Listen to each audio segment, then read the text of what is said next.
So, when I ask, what is Odoo? What comes to mind? Well, Odoo is a bit of everything. Odoo is a suite of business management software that some people say is like fertilizer because of the way it promotes growth. But some people also say Odoo is like a magic beanstalk because it grows with your company and is also magically affordable. But then again, you could look at Odoo in terms of how its individual software programs are a lot like building blocks. I mean, whatever your business needs. Manufacturing, accounting, HR programs, you can build a custom software suite that's perfect for your company. So, what is Odoo? Well, I guess Odoo is a bit of everything. Odoo is a fertilizer, magic beanstalk building blocks for business. Yeah, that's it. Which means that Odoo is exactly what every business needs. Learn more and sign up now at odoo.com. That's ODOO.com. This podcast is for informational purposes only and should not be considered legal, medical, or mental health advice. The views and opinions expressed do not necessarily reflect the official policy or position of the podcast and are not intended to malign any religion, group, club, organization, business, individual, anyone, or anything.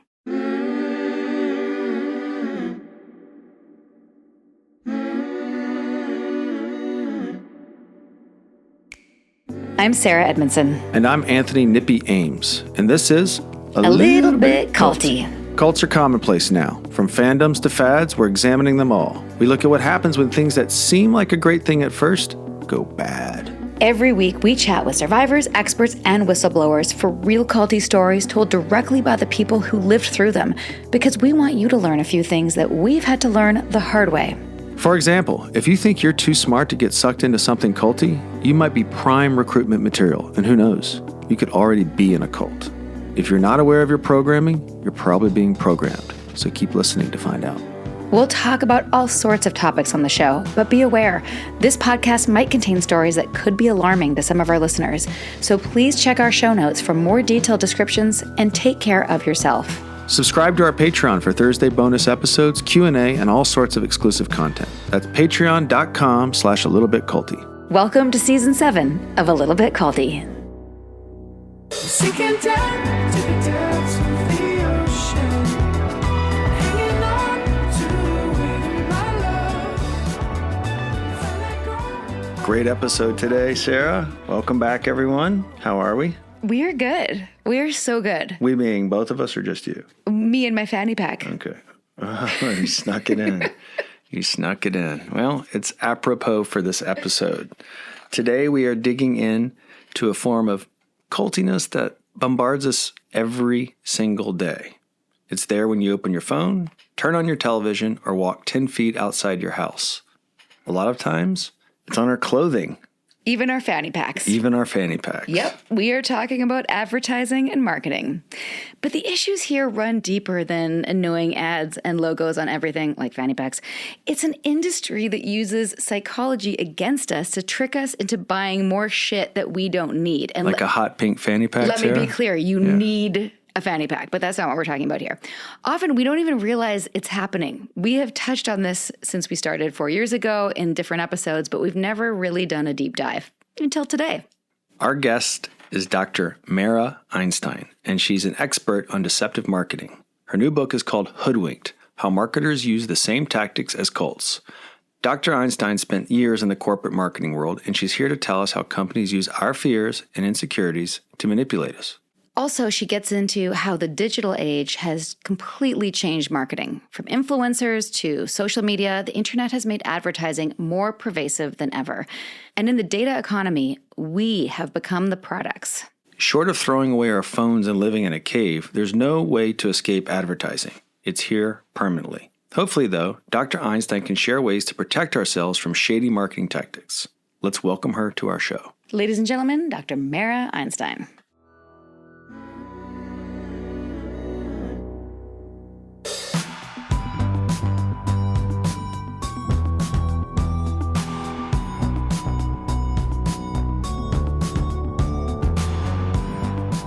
Dr. Mara Einstein, welcome to the show. Thank you so much for having me. I've been so looking forward to this.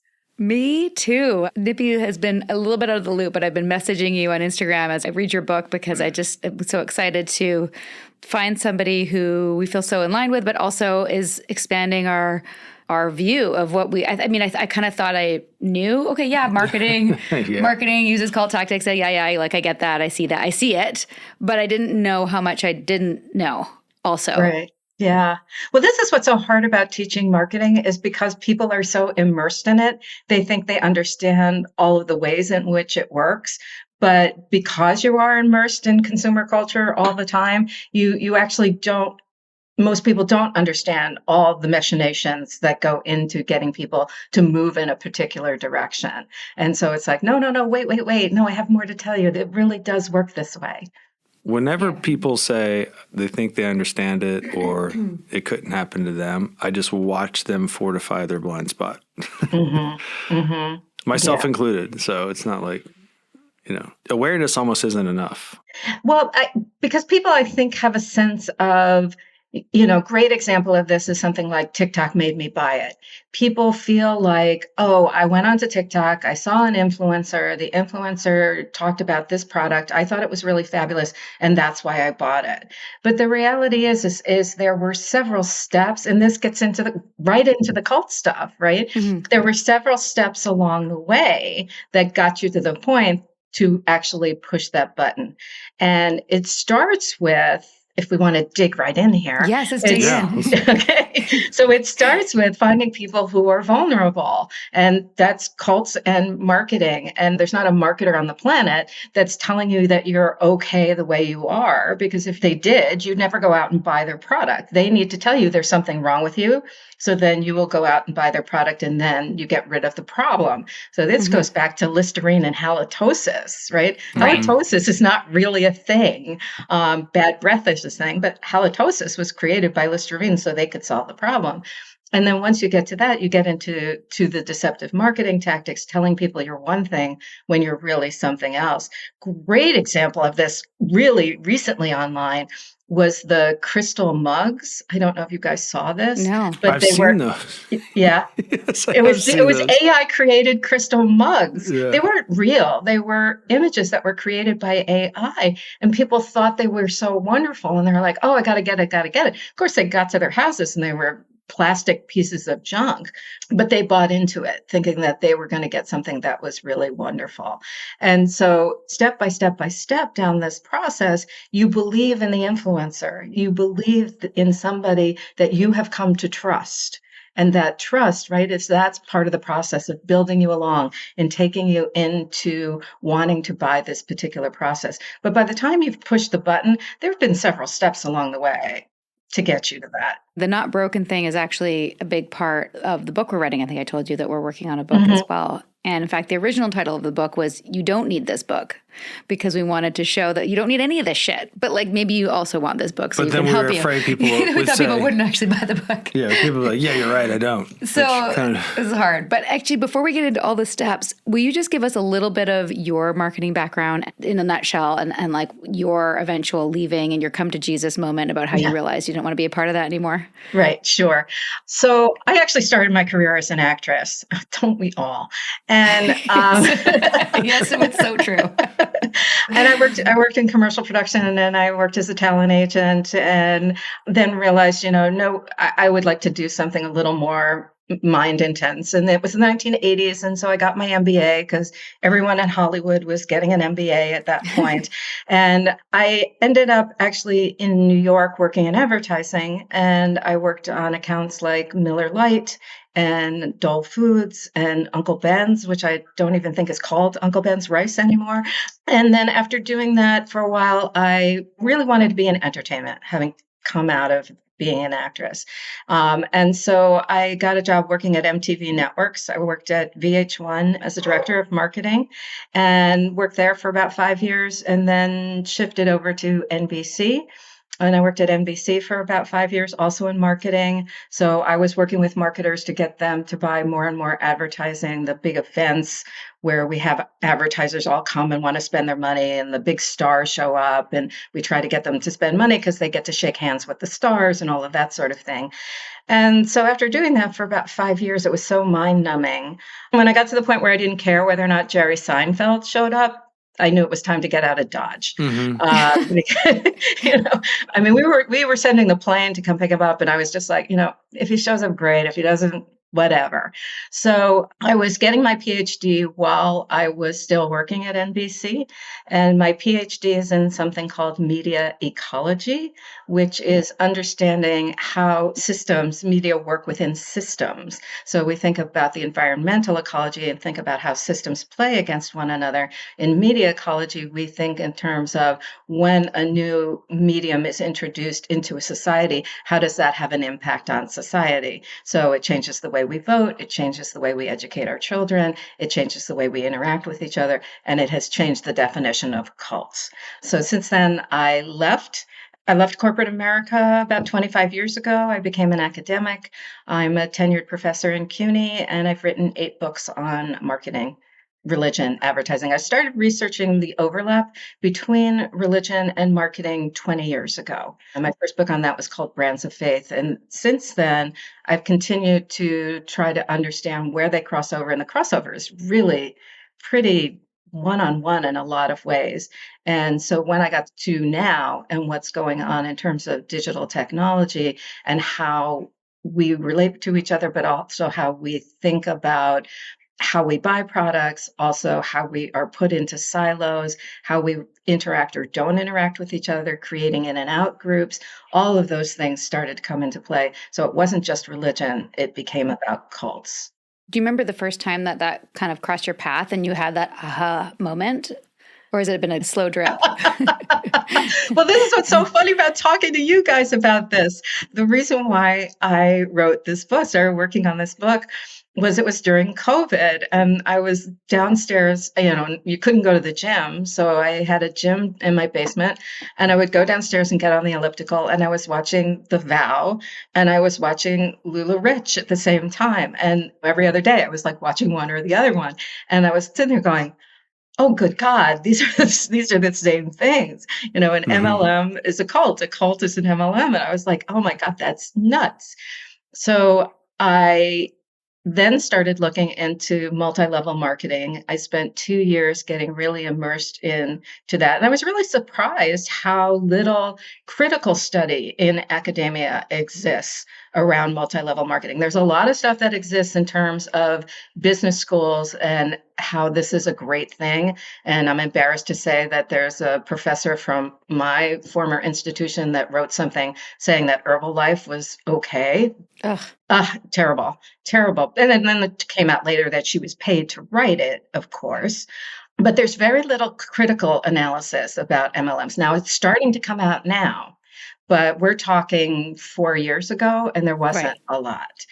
So there's a lot in the zeitgeist and pop culture, but not so much in academia. Well, I would imagine that they would have to take a look at how they're doing the behavior that they're studying to evolve it. I would imagine that they're guilty of a lot of the tactics that the cults are, so that's why there might not be studies on it. Well, right? that's because it's different parts of the institution that are studying it. So if there's people in business schools that are looking at it, they're looking at it as exactly what you say. They're using MLMs and they're saying it's a good thing. When you get outside of business school, so I teach media studies and I criticize advertising and marketing within a critical studies perspective, then you start getting people who are saying this is not a great thing. Or there's a guy by the name of Bill Keep, who's a professor. He is in a business school, but he's always been somebody who worked as an expert in cases against multi-level marketing companies. So, like I said, when I was watching these 2 shows back to back and thinking, oh, this is crazy, and then started studying multi-level marketing, I discovered I wasn't the first one who figured out that cults and MLMs are the same things. So then I said, okay, let me pull back on this a little bit about what I know about how marketing works and the interaction of religion and brands more broadly. And then I started thinking I had been doing work for a long time in terms of brand cults. And so I began to dig further into the idea of brand cults. And the idea of what a brand cult is started in 2005. There were a couple of books that came out at that time. Douglas Adkins wrote a book called The Branding of Cults. And what he found at that time, when you looked at what people were looking for from brands in terms of what at that point people were more talking about as brand communities, was the same thing that they were looking for from cults. It's the same kind of community. It's the same sort of connection. It's the same sort of interactions on an ongoing basis. And it doesn't matter if the ideology is something that comes out of religion or if it's something that is connected to a brand. And so that's when I began to piece this all together and pull it out, not just about MLMs, but also about brands and influencers who become conspiracy theorists. And can you give our audience some examples of, I was saying cult brands, but it's brand cults. People say it both ways, and so it gets a little confusing. So I'm not surprised that you are. Brand cults traditionally, so when we talked about it, 20 years ago, there were just a handful. It was Jeep, it was Harley Davidson, it was Oprah, right, and Apple. Those were kind of the handful of cult brands that kind existed. of tongue in cheek too, right? They weren't. Yeah, I mean, I don't think they weren't doing it to say, oh, we're trying to do that. But the mind shift has completely changed. There's a major marketing conference that's held every year, and it's now called The Gathering, but it used to be called the Cult Gathering. And when you actually look at the URL for this event, it still says the Cult Gathering in the URL, though they've rebranded it as the conference overall. And this is like a top 5 Forbes marketing conference. It's really expensive. It's at several $1,000s to stay there for a couple of days. And they talk about all of the brand cults that they think are really wonderful. And it's everything from, Harley Davidson's, but also to Zappos and Tesla and, Lululemon and all of them. And because the idea behind it is that this has become the North Star for marketers. It's not enough to just have a transaction with someone. So traditionally, what marketing or buying was I need a product, I need a computer, I go out, I buy the computer, I take it home, that's it, I'm done, right? I give you money, you gave me my computer, I'm done, end of transaction. But that's not what it is anymore. Now it's about making that computer part of who you are. So when you open up an Apple, if you have an Apple computer, then the Apple shows up so that people on the other side see the logo correctly, right? And that's a really interesting design element that people never thought of before, because it was have the laptop closed and you see it when you read it. But when they design it so the Apple is seen from the other side. And so when you become part of something like Apple, it's not just the computer. You've got to buy the iPhone and the iPad, and it has this walled garden to keep you locked in to their product system. Because try to get out of iTunes sometime. Yeah. Mara, I legitimately a part of this cult. I really thought I was cult free, but I'm legitimately an Apple cult. I really am. I'm suspect of people who don't use Apple products. I'm like, what's wrong with you?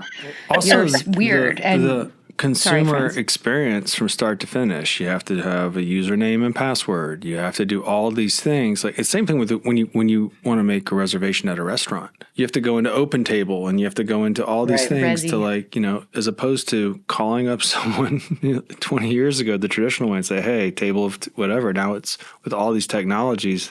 The technologies aren't making it more efficient. They're making it, you have to join this group in order to. But there's benefits, right? Like even with Resi or OpenTable, there's benefits to that. So there has to be benefits. Otherwise, you are not going to take time doing the secret handshake or whatever. It is like a secret handshake, right?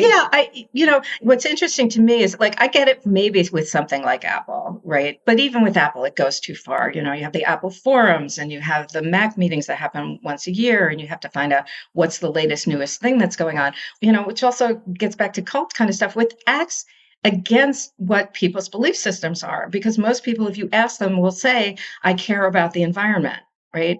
But if you actually talk to them about what their behaviors are, they're the first ones online when the new iPhone comes out.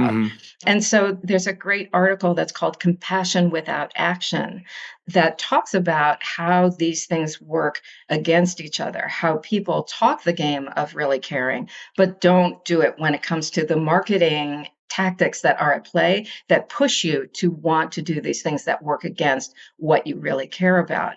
But if you look at other cults that are smaller, right, that may not take the kind of money that an Apple would. So if you look at something like Lululemon, so Lululemon, the leggings, you have to be a certain size. They don't carry upper sizes, so it's telling you what size you're supposed to be. I feel uncomfortable walking into those stores. I know they're not trying to talk to me. They have classes that you attend. They used to have message boards in the back for the people who work there about how they were supposed to act and what they were supposed to say. And this kind of parallels what's going on in Brandy Melville. I'm about to call it Brandy Hellville because that's the name of the documentary. But Brandy Melville does the same thing, but even worse because they're specifically targeting adolescent girls. And truly, who is more vulnerable than kids and adolescents, because they don't know who they are. They don't have that sense of self that allows them to say, no, I don't want to act like this. But this company has one size. And I actually was showing this to my students yesterday in class, and it's horrifying. It's horrifying to go onto that website and see the size of the girls. And they cut their heads off on the website. So you only see their bodies, no matter what they're showing. It doesn't matter if they're showing underwear or they're showing a sweater. They cut their heads off. So in the photography, not literally, in the photography. But what that does is it dehumanizes people. That's how you start to dehumanize people, is you eliminate their face. Back to Lululemon for a minute, and that's horrifying, by the way, but I'm not sure if you've made this connection in your research that Lululemon, their whole personal development scaffolding is Landmark. Did you know you knew that? I think I knew that because I wrote that part of the book a long time ago. But yeah, no, that makes sense. Yeah, and if you didn't hear our episode, Landmark is basically Nexium light, or worse, depending on who your leader was. But Landmark is the one where they don't let you go to the bathroom, and it used to be Est.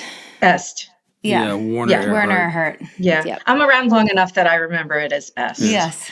Est is before our time, but I remember when all my friends were doing Landmark before I even did Nexium, my parents were like, no, that's from Est, and they knew who Werner was. Yeah. Alas, I don't know if Lululemon's still using Landmark, but it was very much, I could always tell somebody was working at Lululemon because they were spouting all the special language, all the isms and the jargon that was Landmark teachings. Anyway. I mean, take that back, right? I mean, we're talking about a clothing store. We're talking about somebody working at a clothing store. Why would you need to do this in any kind of a framework? You're getting somebody to come to a store. Somebody, obviously, you are providing them with a product you hope that they want. You show them your clothing and that's it. There's no reason to add this layer of mind control onto people who work at your store. There's just no scenario under which any of this kind of thing makes sense, whether it's Lululemon or it's Brandy Melville or any of the other places that are doing this. Hey, Culty listeners. As you probably know, Nippy and I are working on a manuscript for our first book together. And as you probably also know, maintaining control is important to us. That's why we've decided to produce our book with the Self-Publishing Agency, or TSPA. Unlike traditional publishing, where you're often left waiting for months or even years to get your story out, the Self-Publishing Agency lets you take control of your timeline. You'll have complete creative freedom with insights and guidance from pros in the publishing world. So if you're like us and you have a story or a message that's burning to be told, we highly recommend TSPA as your go-to partner. They offer everything you need, from expert editing and eye-catching cover design to marketing and distribution strategies that really make a difference.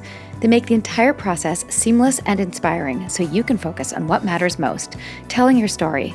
Go to theselfpublishingagency.com. That's the SELF publishingagency.com to start your very own publishing journey today.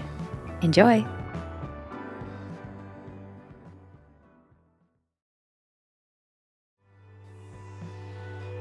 This podcast wouldn't even exist without our amazing, supportive, generous patrons. Come find us on Patreon. We are at patreon.com/littlebitculty. Go there for bonus episodes, live Q&As with past guests, exclusive content, and lots of other goodies.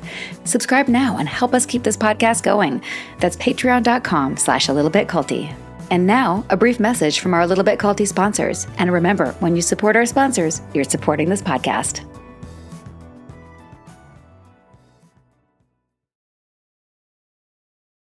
You've heard from our sponsors. Now let's get back to a Little Bit Culty, shall we?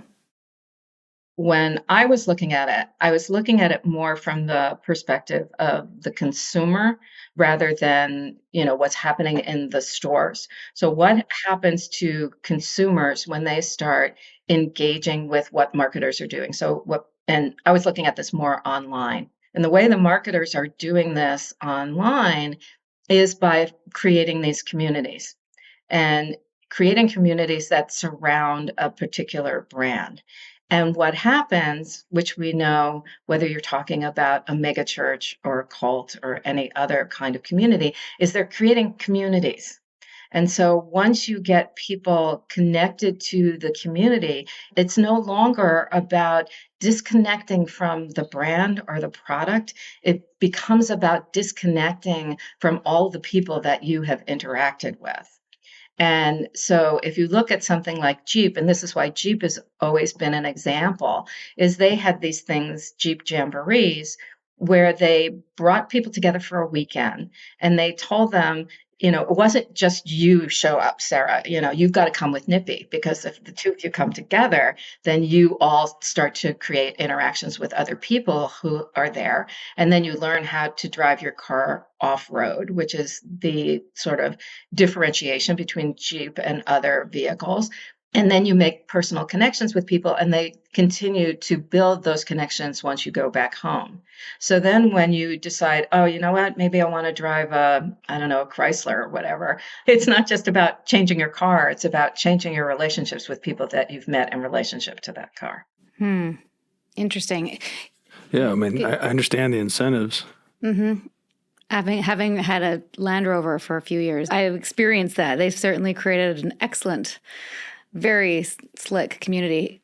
Yeah. How do marketers build a sense of community that are like cult leaders? What's the process? What are the stages of it? Some of it, it depends on what the brand is, and different brands use different methods to do this. Some of it happens naturally, actually, from the consumer side. So if you talk about something like Nutella, people just love that stuff. It's delicious. Like, let's not kid ourselves, but not something to go crazy for. But people created World Nutella Day. Consumers, people who love the brand, created World Nutella Day, not the brand.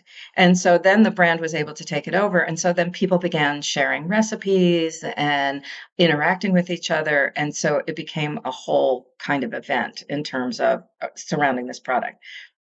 Alternatively, what a brand does is insert itself into the conversation to allow people to interact with each other. So a great example of that is something like Nike. Nike has the Running Club app.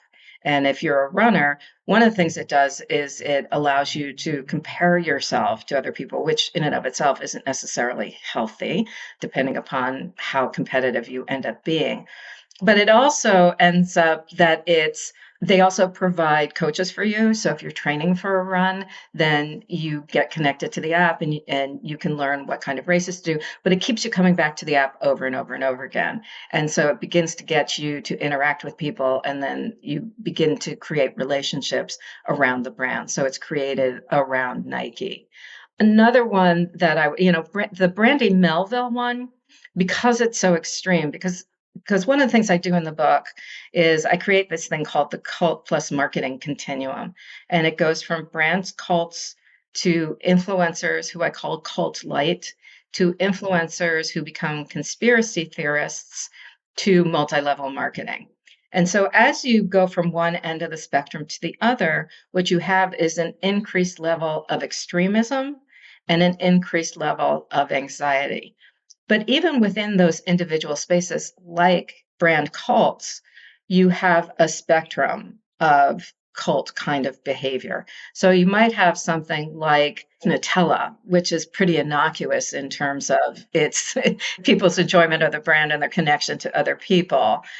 Then take it to Apple, which creates the walled garden, then take it to Lululemon, which gets into Landmark, to take it to Brandy Melville, where you have an older gentleman who owns and I use the term gentleman loosely, who owns the company, who has the girls, and they are girls who work in the store, take pictures of themselves so that he can check and make sure they are properly dressed for the day, right? To telling girls that wearing one size and one size only, and that size is beyond petite, is the correct way for them to live. So that gets into real cult kinds of behavior.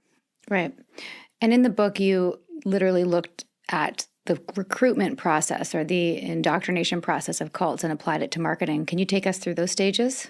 Sure. So if anybody who's listening who's a marketer knows all about the marketing funnel. And when marketers talk about how they move people from not knowing anything about their product to becoming fervent supporters of the brand, they go through the marketing funnel. And at the top of the funnel is awareness. And that's when marketers want people to learn about their brand. They will do everything they can: commercials, print ads, influencers, all of that. And then the next step in the process is consideration. So now that you are aware of the brand and you understand what the attributes and benefits of that brand are, you start to consider it and you think about it in relationship to other brands that are available in the marketplace. The next step in the process is, and I love this, is called conversion. It's when you buy the process, you convert to a brand user. And then the last step of the process is loyalty. And loyalty is then when you tell others about it. And in fact, in the digital space, we call people who are loyal marketing evangelists. So again, you see this crossover of religion and marketing and the languaging within religion and marketing. So if you think in terms of awareness versus cults, you have the finding vulnerable people. And we talked about this a little bit already, right? You want to find people who are vulnerable so that you can bring them in.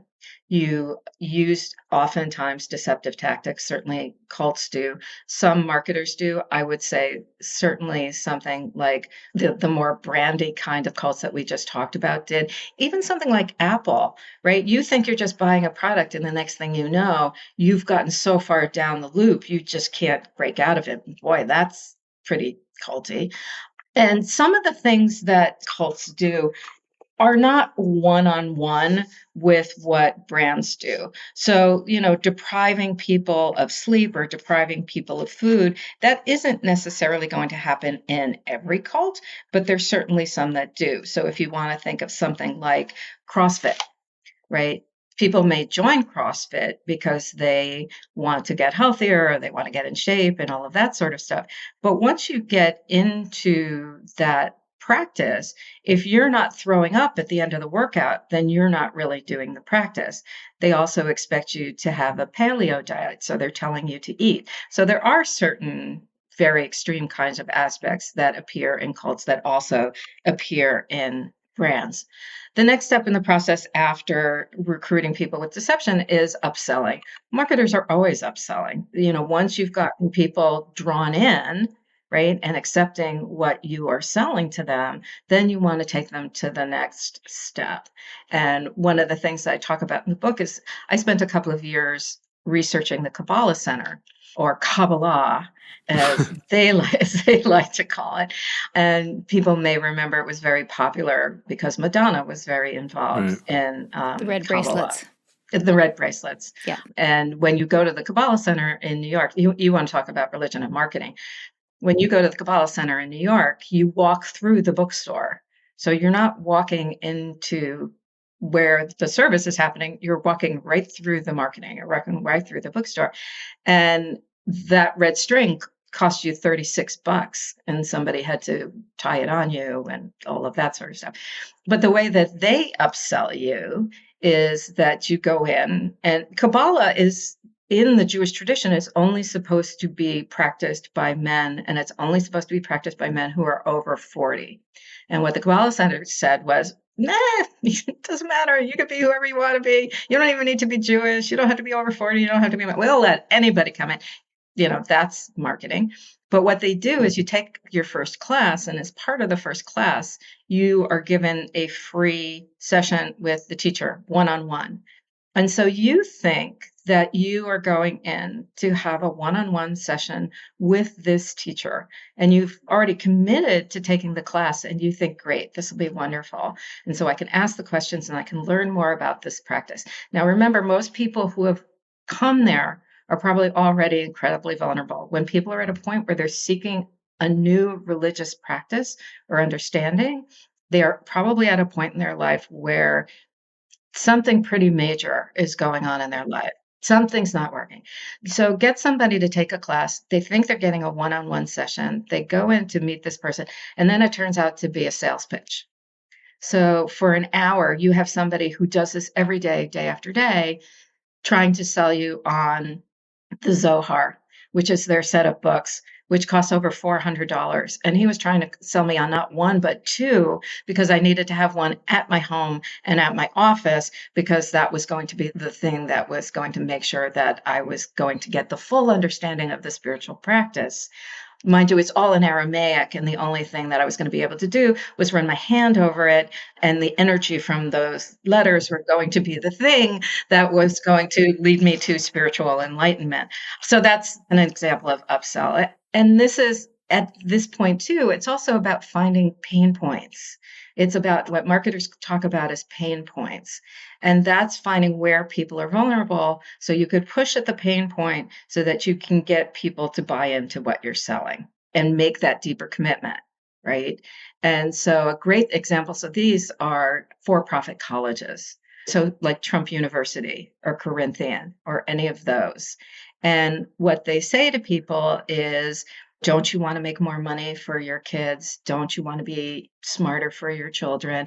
Don't you want to have a better lifestyle? So they find those places where they know people are most vulnerable, and they push on those as hard as possible in order, again, to upsell people to something more. And we'll come back to colleges as well. There's a little excitement for our listeners in part 2 with you. But yeah, back to upselling and then love bombing, following along in your book. So love bombing. Everybody loves love bombing. How do marketers love bomb? Well, I mean, that ties into the community stuff that we were talking about. How do you get people to continue to be part of a community? You tell them how wonderful they are and how great they are. You see this with influencers all the time. If somebody comes onto their live, they're like, oh, Susie, you're here. Oh, Emily, so glad to see you. And that's the way they get them to buy. That's the way they keep them on board. We see, multi-level marketing, that stuff's crazy. The way they get people to sign up is to find people who are already posting in social media spaces and say, oh, you're really great at this. But then we get into tough love. And this is less used in commercial spaces than it is in traditional cults.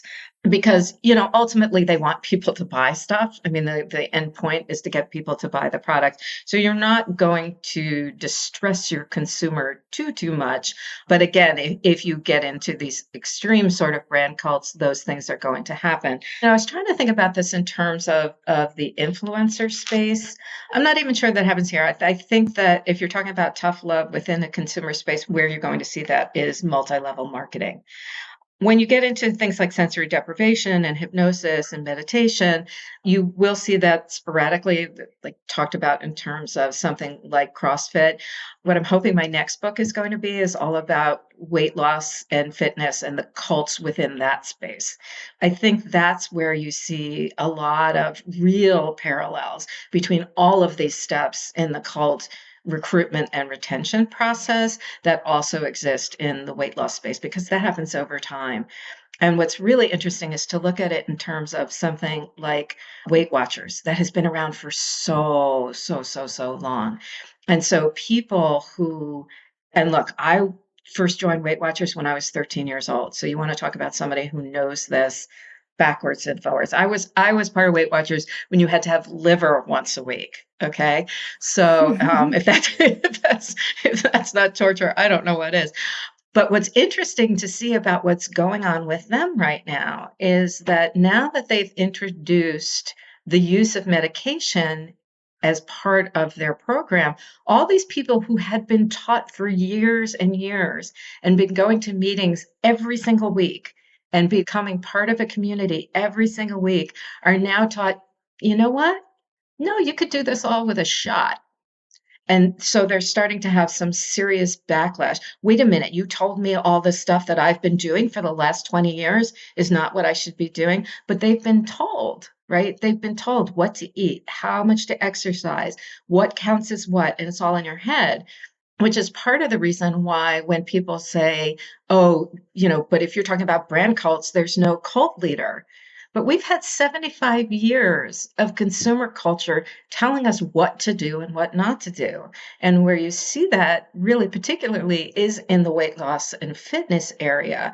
Because if you know someone who has been part of any kind of these weight loss programs, they can tell you off the back of their hand exactly how many points they're allowed to eat, exactly how much they're supposed to exercise. All of that stuff is very, very regimented. So when you get to the point where you do want to leave it, which I finally did after many, many, many, many decades, to finally say, I had been trained that, I'm allowed to eat this many points. And so, gosh darn it, I'm going to eat all that, whether I was hungry for it or not anymore. That level of control can start to take over within the person and can be worked on through the consumer marketplace. It doesn't happen in a lot of spaces, but I would definitely say it happens in the weight loss and fitness area. Well, you're not listening to your body, you're listening to demands.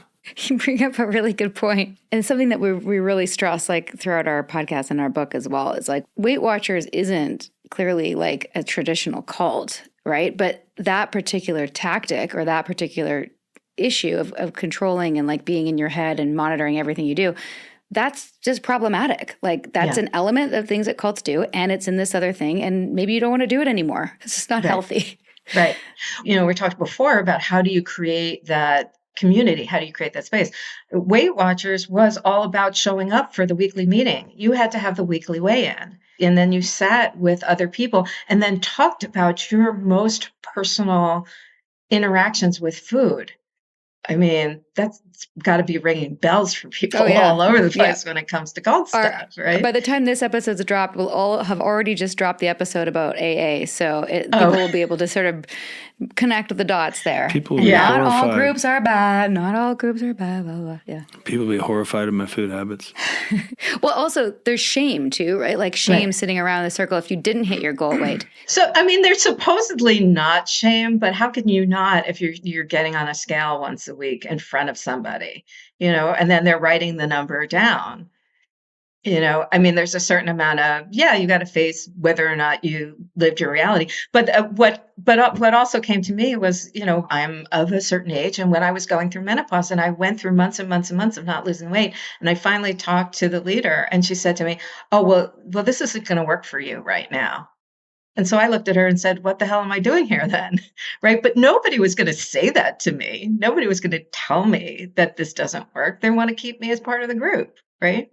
Now, this is fundamentally part of what's going on now with brands because of the social media space, because we are being siloed into people who agree with us. And it's all being done for advertising purposes. This is what I always want to get across to people. We are being put into groups. We are being put into in and out groups, people who agree with us and staying away from people who don't agree with us in order for us to be served advertising. That is the only reason why it happens. But because it is happening, we are being put into groups the same way that cults are. So you don't need to have, Rajneesh's compound up in Oregon somewhere. All you need to do is put people onto social media spaces, and they're already being separated away from people who don't agree with them. And if people don't agree with them, then people just start bombing them with, you don't know what the hell you're talking about. Right. So you get filtered right away in a lot of ways. Yeah. Kind of ushered into your group. Because they also start now with saying to you, what do you want to engage with? And can you explain? Wow, that's Yeah. Can you, what cult do you want to be in? can you-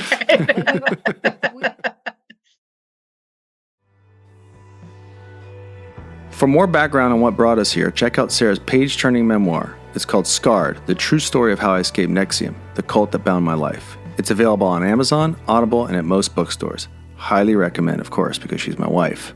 And now, a brief message from our Little Bit Culty sponsors. Remember, when you support our sponsors, you support our podcast.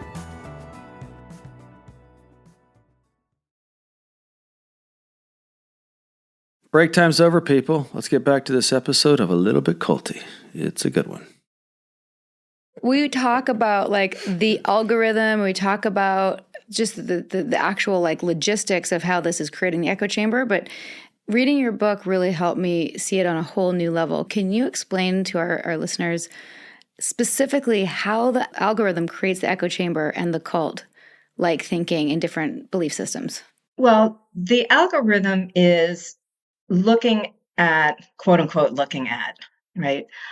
What it is that you engage with and assumes that's what you want. And so it will continue to send you similar kinds of content.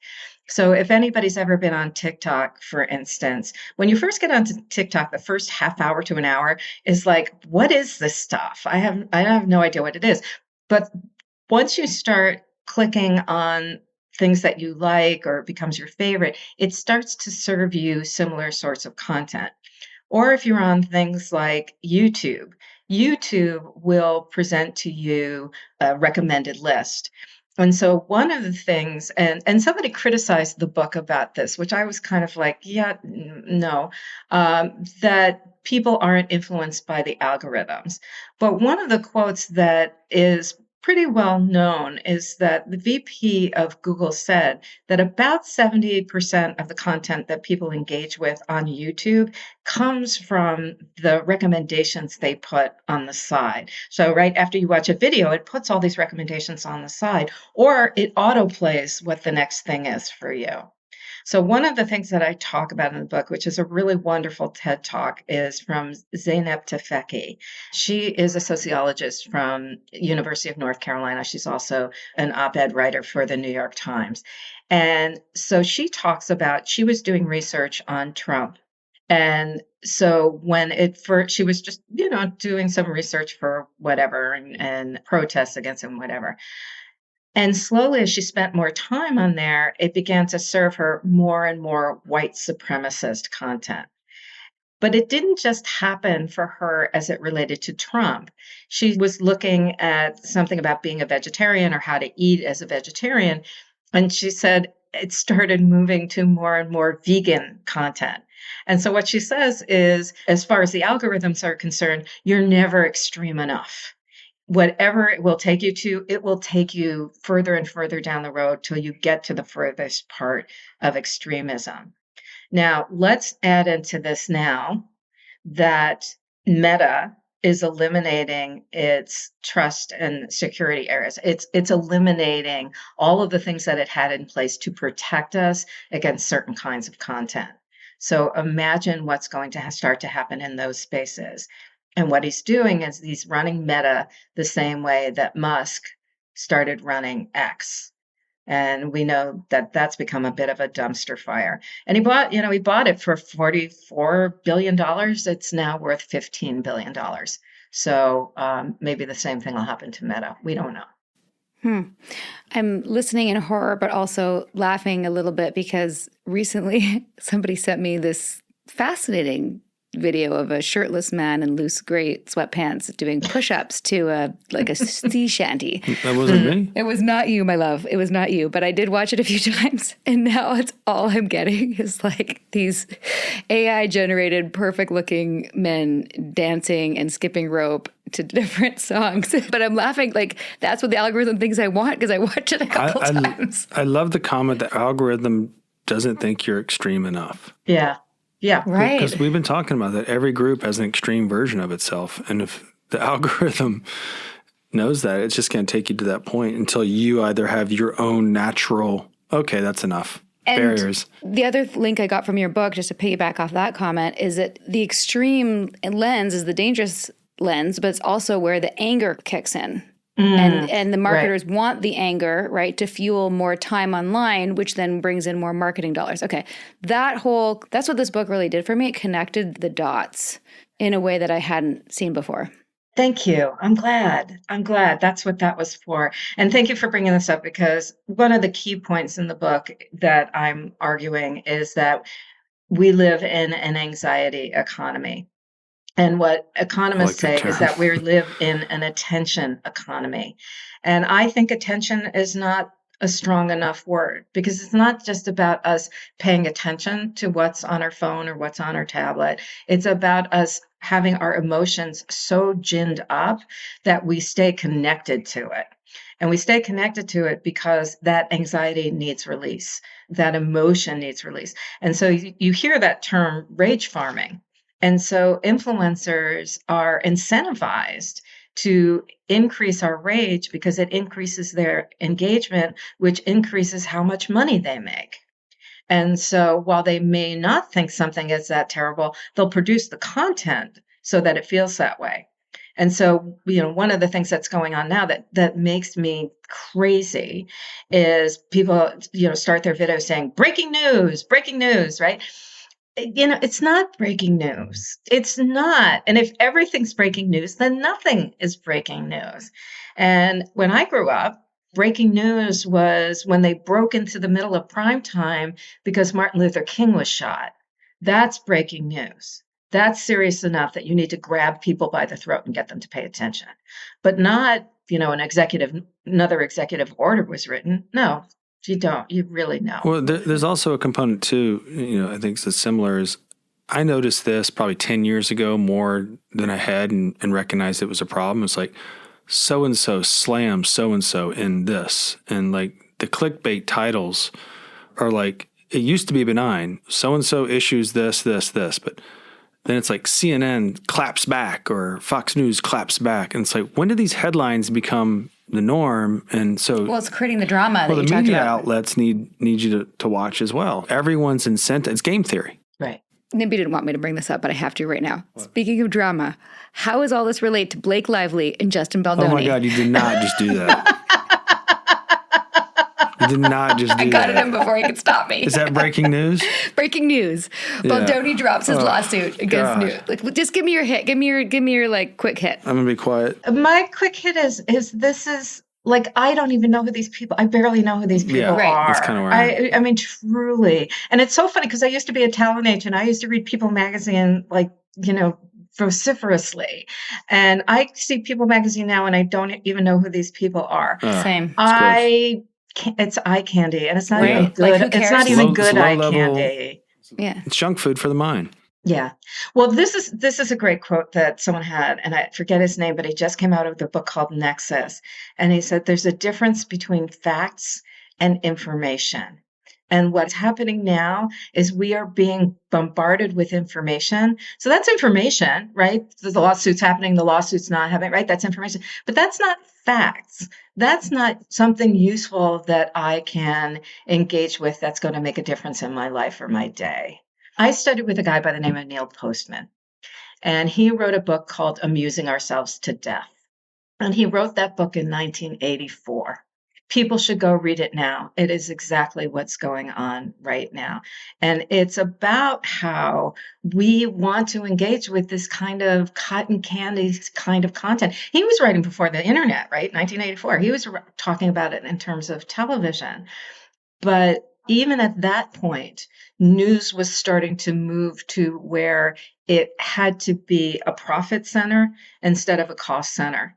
And so television stations were already at that point starting to pull money away from it or turning news into entertainment instead of being the sort of thing that we need in order to be able to make a difference in our lives. So we need to be really conscious, one, about the silos that we have been put into, those spaces, those groups, in and out groups that we have been put into, and find ways to, not all the time, but once in a while, go see what the other side is engaging with so we know what they're thinking and learning and hearing, but also to make a conscious decision about finding out the people that you trust who are giving you real news and not information and not breaking news, right? Right. Which is Yeah, not news should useful. be boring.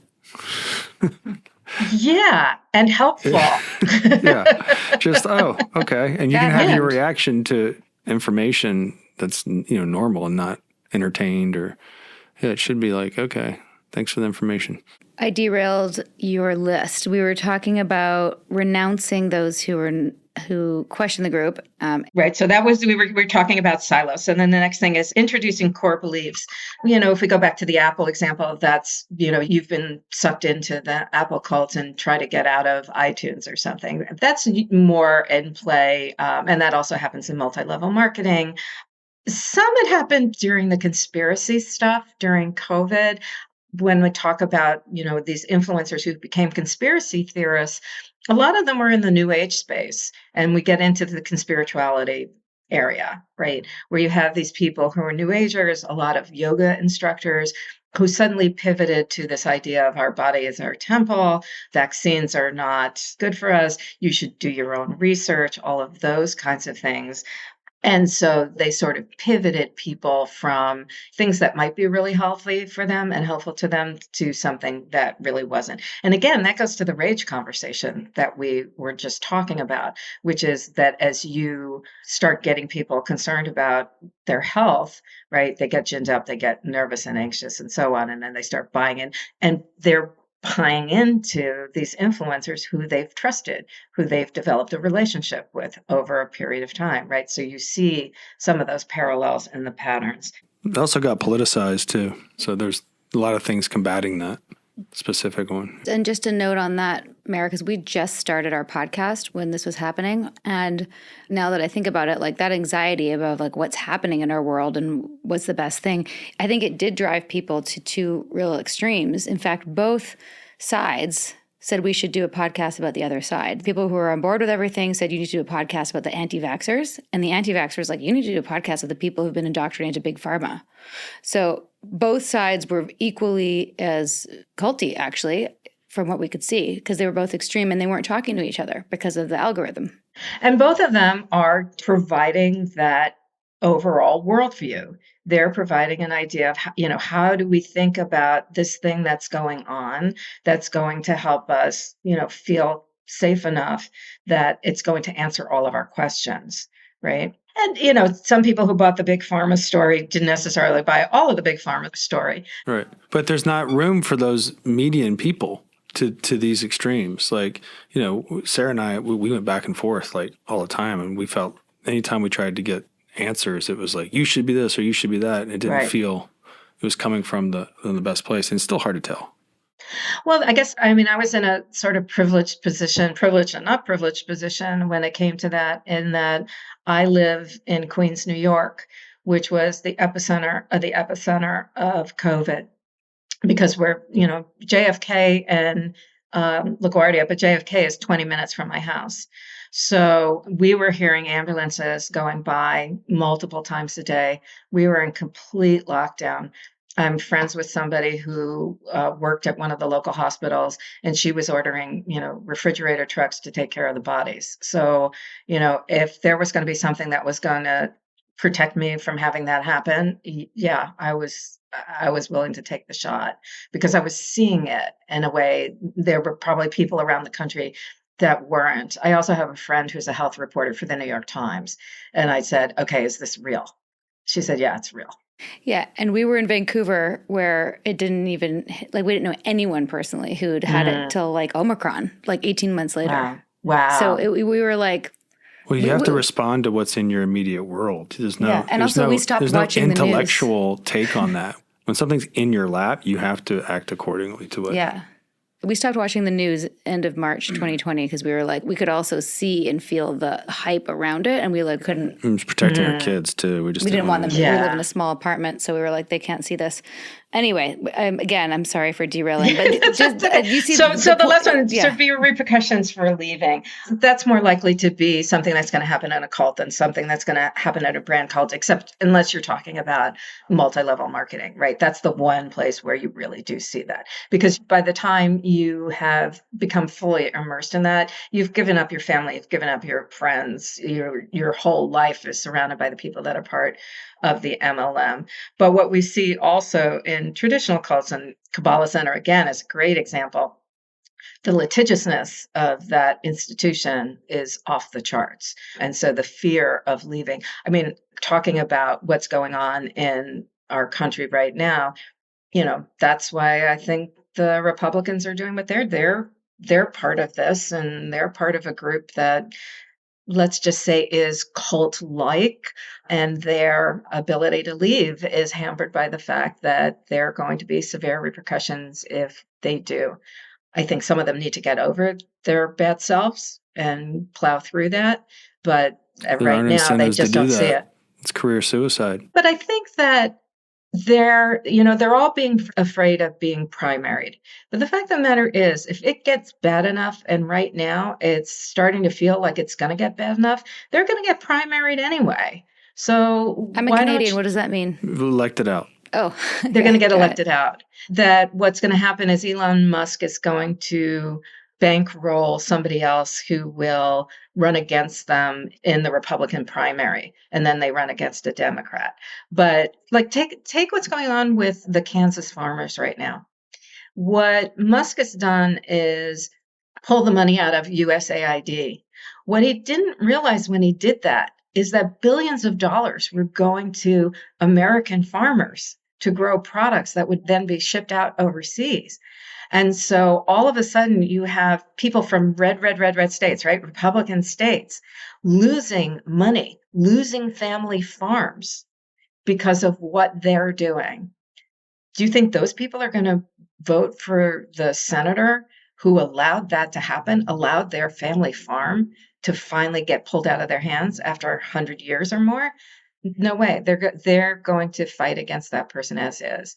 So I think there's got to be some kind of a reality check. And I'm hoping that there becomes that break in the bookshelf that Janja Lalich talks about, so that they begin to see, you know what, I'm losing anyway, so I might as well. Yeah. Incentives change. Correct. Exactly right. Mara, the third part of our book, it's in 5 sections. The third part is called When the Shelf Breaks. Beautiful. Beautiful. Yeah. Perfect. Yeah. Perfect.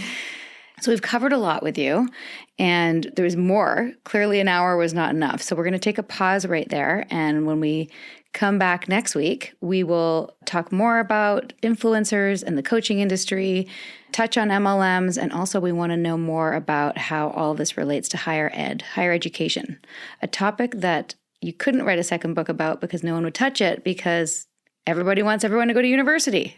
Correct? That's right. And a top university at that. Indeed. So stay tuned, everybody. Come back next week with Mara Einstein. Do you like what you hear on A Little Bit Culty? Then please do give us a rating, a review, and subscribe on iTunes, Spotify, or wherever you listen. Or even better, share this episode with someone who you think needs to hear it. Maybe they're in a cult. Maybe they're a little bit susceptible. Just share the love. Thanks. Thank you, everybody. That was part 1 with Dr. Mara Einstein. Please join us next Monday for part 2. And between now and then, please try not to buy everything that social media suggests. That means liquid collagen, special protein powder, unless, of course, as the sponsor is on a little bit culty, in which case buy everything. And the pink fanny pack. Until then, bye for now. Sinking down to the depths of the ocean. I'm hanging on to the weight of my love. If I let go of it all, I could leave, but I know I won't. A Little Bit Culty is a Trace 120 production, executive produced by Sarah Edmondson and Anthony Nippy Ames, in collaboration with Amphibian Media. Our co-creator is Jess Tardy. Audio engineering by Red Cayman Studios, and our writing and research is done by Emma Deal and Kristen Reeder. Our theme song, Cultivated, is by the artists John Bryant and Nigel Aslin.